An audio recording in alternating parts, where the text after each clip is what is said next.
Good afternoon, everyone. My name is Antoine Leboyer, and I'm the Managing Director of the Venture Lab for Software and AI. The Venture Lab has been started in May, and along with my colleague, Sarah Jessel, who looks after the ChemSpace Venture Lab, Johannes Schmidt, who looks after healthcare, Christopher Tremmer, who looks after quantum computing, Daniel Streimer, who looks after robotics and AI, Roman Werner, who looks after agrobiotech in Weinstefan, and Tobias Froch and Christos Tsantsaras, who look after built environment. We have the immense privilege of helping fabulous teams like those that you will hear of, who are now sitting for the IDE Awards, but all of you guys who have got a number of ideas to be able to create a startup. Okay, and that's what we do. I'm personally, I was running a software company before coming here. I'm actually a proud 3-time failure, which is something that many entrepreneurs have actually in common. And I have been advising a number of startups. I'm Swiss, so I've been advising them in Switzerland, many of them. And I have to say that it's an unbelievable pleasure to actually come and do the same thing at the scale of a place like TUM. Now, all my colleagues and myself, we may be operating into different type of industries, but we actually have all in common something. We looked at many teams. We discussed with many of them. I have actually been working with probably something like over 40 teams. And when I discuss with all the colleagues that I have mentioned, we are very impressed with the technical quality of the people that we meet.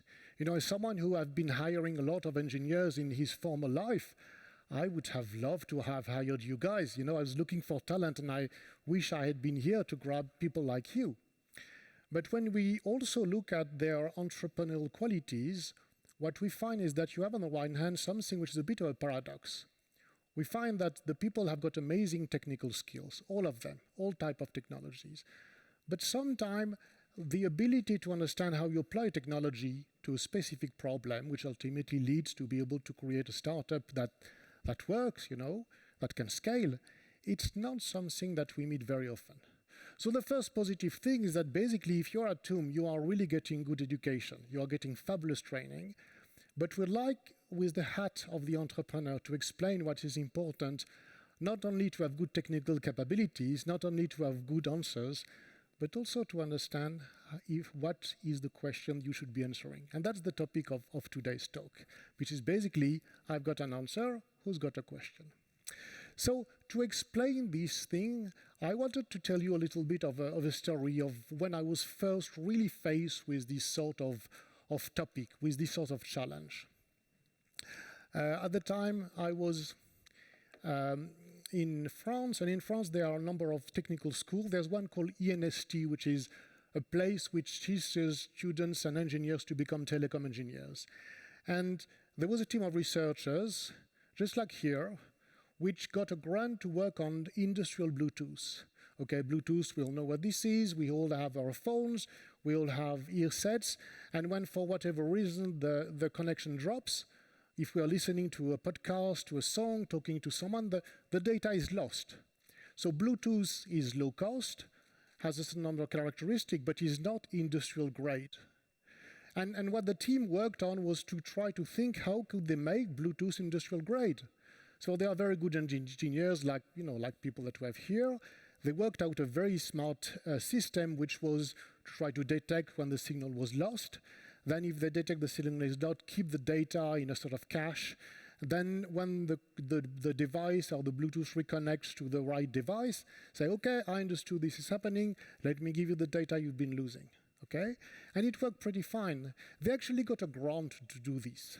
They got a grant like the sort of a grant which exists here, but in a very wonderful scale for German engineers working at TUM, which is like the EXIST, which you may have heard of. So they got a grant to do this. And then, as we have right now at TUM, they actually worked on selecting where they could be applying, on which segment they could be applying this technology. And they did some work. They were helped by a few people, and they selected barcode scanner. Okay, they selected barcode scanner as the one type of device where this industrial Bluetooth could be really leveraged. And once again, you know, if you work with the Grundsberater, if you work with some of the people which are on the management of technology, if you work with the startup services at Utum, you will find that this market selection is a very classical step of an entrepreneurial journey, okay? It's making some research, something a little new. I'm not saying innovative, I'll discuss later why later. And it's try to find the right segment. So they came to the conclusion that Bluetooth barcode scanner would be the right way for them to be able to deploy and leverage this new innovative solution, no, not innovative, new solution, on industrial Bluetooth. So this is the picture of, this is an old product in which you got to understand it was done at a time when the most sophisticated phone was something called the BlackBerry, which for many of us you've never heard about. And there was no iPhone, there was no real camera on the phone, so people used these, these things. They couldn't actually read a barcode. 2D barcode did not exist, so this is something that had a lot of meaning at the time, and it probably speaks about my age, by the way. But this was the first Bluetooth barcode scanner.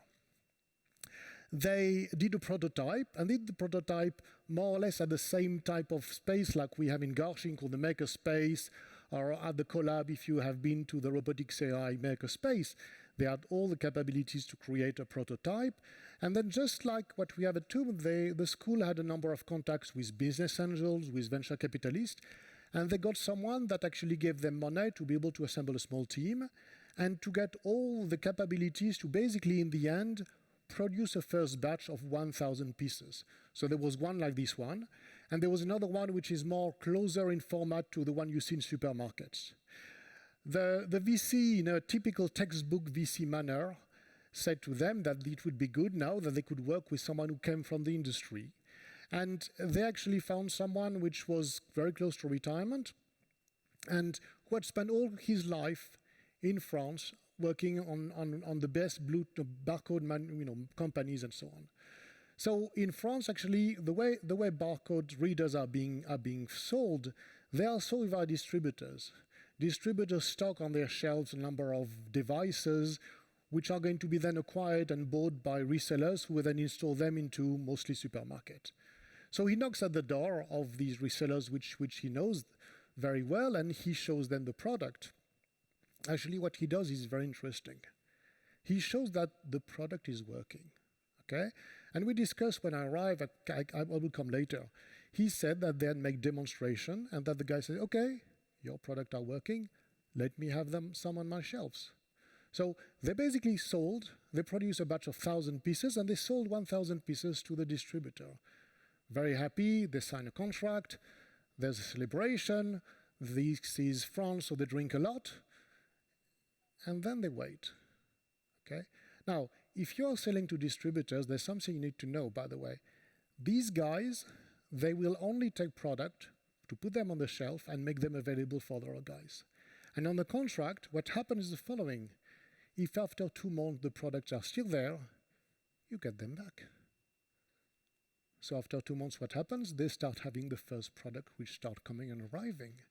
So after the nice time where they're celebrating, they are in absolute panic mode, They demonstrated the product is working. How comes the boxes are coming back? Okay? And this is basically when a friend of the CEO, a joint friend of the CEO, asked me if I could be working with these guys and give them a bit of help. So I stepped in, and one of the things which I tried to do was not to question the technology, but to ask the guys, why, where, what did you have? Why did you have some successes? What made that some people actually were happy with your product? The small number of people which bought their product were very happy with their product. What happened? So we discussed and we found that the guys didn't buy at all Bluetooth barcode scanner. No, they actually were buying specific application for their mobile workforce. They were buying basically an application for stock picking. They were buying application to be able to actually identify a number of places in medical environments where you have to follow precisely a number of procedures.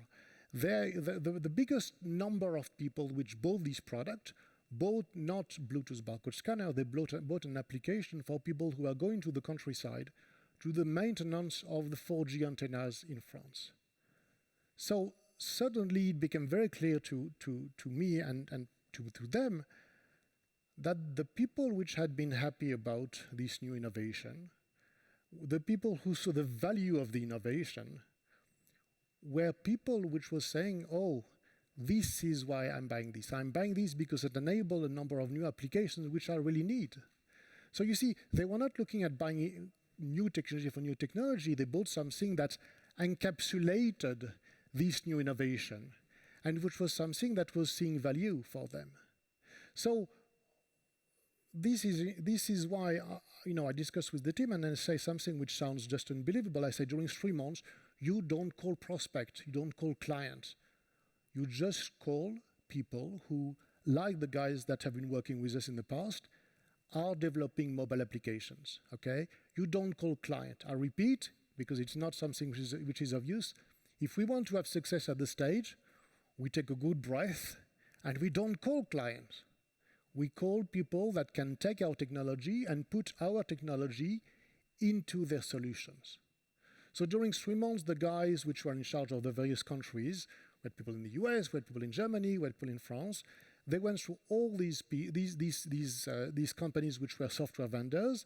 They knock at the door and they say, guys, we have specific solutions that we can help you so that you enable data capture and you can actually make your solution more usable, okay?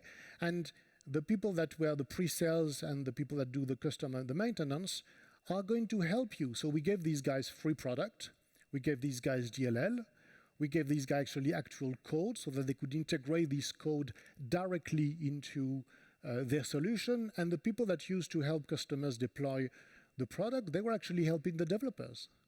So what happens 3 months after? Our product is in 30, 60 solutions. So the guy going in, so now during 1 quarter, the guys which have been developing and integrating our solutions, they start making sales, and the sales go like this.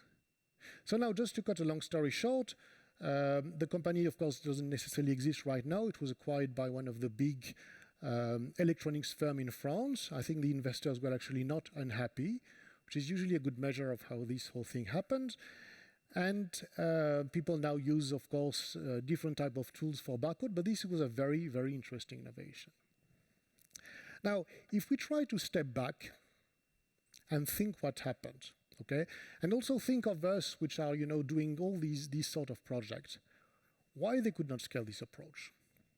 So the first reason that they could not scale this approach is that they actually tried to push the new technology, but they didn't get what was the value.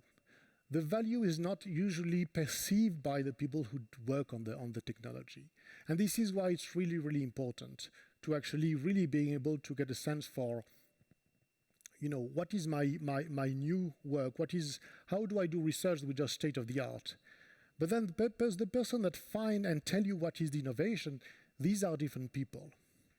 And so they didn't know where they had early success. This was the real lesson. And I see this with quite a number of you guys, not these guys which are here, because I'm sure that they've been able to get everything right, but this is something which was really important. Let me show you, just to illustrate this, the website, because this is actually pretty typical of many of you guys' website. This was the website of the company 2002. So what you see here is something which lacks focus. You don't know if the guys that speak about wireless technology and then they talk about barcode. And if you look at the specific application which is mentioned on the website, they are saying, and it's a little small, I hope you can still read it, data capture tool and home automation. Well, I don't know for you, but I don't track with a barcode reader the number of literal milk which I have or how many socks I've been buying. They have no clue what is the value of the product. This is the perfect example of a website of a company which do not know what is the value of the product which they have developed, but they've got something new. Okay, so this is the company when I started working a couple of years after. And if you see what's important, so in this important page, which is the home page, partners start appearing. It's a way to say, partners, we are looking for you, we like you guys, we want you to work with you. And the motto is no longer wireless technology, It is we enable you guys. We enable you to be able to make your solution which you are working really, really mobile, okay? And if you go now in 2005, which was a couple of years after, so we have built now a lot of solutions with partnership, and people actually went to this place which says vertical industry solution. This was the highest, the page which has the highest number of clicks, and they were looking for something for manufacturing, whatever. We had done a sort of catalog of applications, and this is where the guys were able to buy them. So this is how we turn around. And I talked to a lot of people which always want to develop more stuff. They didn't know exactly at the time what they had to develop. Now that they worked on this and they could get the feedback of the market, they realized that they had to actually develop another product. So what you can see is that there was a new product that we had to develop, which would be a more industrially rugged product to go into all these multiple environments. So this is basically what happened. Now, what is the lesson of the case? Okay, and this is something which really applies once again not only to the 50 companies that I work at the Venture Lab for Software AI, but all of my colleagues. We often feel the same thing. Well, we are engineers. We all like to develop features, but it's the consumer that sees the values, and it is very important that you realize to learn that you are doing development. You are developing new stuff, but you have at some stage to have someone else tell you what is the value. And if you look at the history of innovation, it happens all the time. Okay, I guess that you must know that Steve Jobs went to visit the Xerox PARC Research Center. He did not invent the internet cable, the graphical user interface, the mouse. He was able to see a number of technologies which at the time Xerox, an unbelievably prestigious company, had failed to grasp the importance. So the innovation, which is not the engineer, is the guy that sees the importance of the research. And once again, research advance the state of the art. Innovation, see the value of the research which has been done. Two different steps, two different approaches, okay? And this is really something which is important. And by the way, entrepreneurship is making a business out of this innovation. I also want to insist on the following.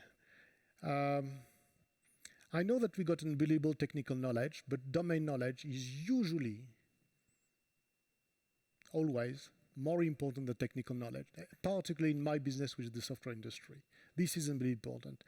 And then the third thing that I want you guys to also understand is that when you are going to be in a phase where your products are working, don't go by yourself. Try to think which are the other guys that can help you to deliver something which has value, okay? Because ultimately, if you want your venture to be successful, well, you need both to have an answer of a question. Actually, that's not the conclusion. I want to go to the real conclusion of the pitch. If I look back at what I experienced 20 years ago, getting a grant, being able to develop a prototype, access to venture capital, industry validation, that was really difficult. And you guys don't know this, okay? What we have at TUM is that we got unbelievable amount of support with fabulous people to help people who want to become entrepreneurs. So you have the Grundsberater, which we'll hear about later, which have got both domain knowledge, but can help you in moving forward, being able to work on this complex type of application, give you great feedback. We got a number of very specific type of programs to help the entrepreneurs. I work with two which are great for software. One is called Fortis, the other one is called the DPS, Digital Product School. They are unbilled resources which I didn't have. You can work with people which are in the technology the management of technology to start building teams. You got an unbelievable number of resources. And then you got all this access to be able to get venture capital, and everyone is supporting you. So what I really want you guys to understand, more than the question, the answer is that this is actually the best place where you are right now to become entrepreneurs like these guys, and that we look forward to working with you. Thank you. Thank you so much. Et merci, Antoine. Je t'en prie.